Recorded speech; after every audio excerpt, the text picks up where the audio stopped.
Once you know this, you can check divisibility in seconds. Rule for 1 divisible by 1. Every number divisible by 1 is start. Rule for 2. A number divisible by 2 if its last digit is even. What are even numbers? 0, 2, 4, 6, 8. Example, 256. Last digit is 6. Even number, so divisible by 2. Rule for number 3, divisible by 3. Add the digits. If the sum of the digits is divisible by 3, the whole number is divisible by 3. Example, 321. 3 plus 2 plus 1, 6. 6 is divisible by 3, so 321 is divisible by 3. Rule for 4. Full 4. Focus ka lang sa last 2 digits. If those 2 digits form a number divisible by 4, the whole number is divisible by 4. Example, 312. Last 2 digits, 12. 12 is divisible by 4. So, 312 is divisible by 4. Next, rule for 5.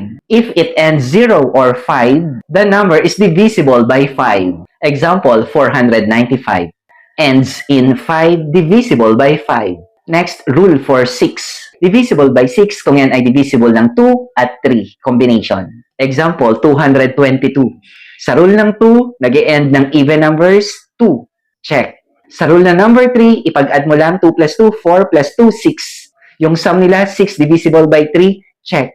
Pasok siya sa divisible by 6. Kasi pumasa siya sa divisibility rule ng 2 at 3. Rule for 7. Double subtract. Take the last digit, double it, and subtract it from the rest of the numbers. Example, 133. Last digit, 3. Double it, 6.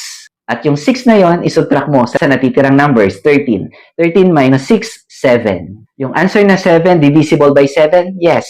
Since 7 is divisible by 7, the original number 133 is divisible by 7.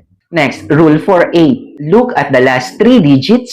If that digits are divisible by 8, the entire number is divisible by 8. Example, 1,000. 1,000 is divisible by 8. Rule for 9. Divisible by 9, add mo lang. Add the digits.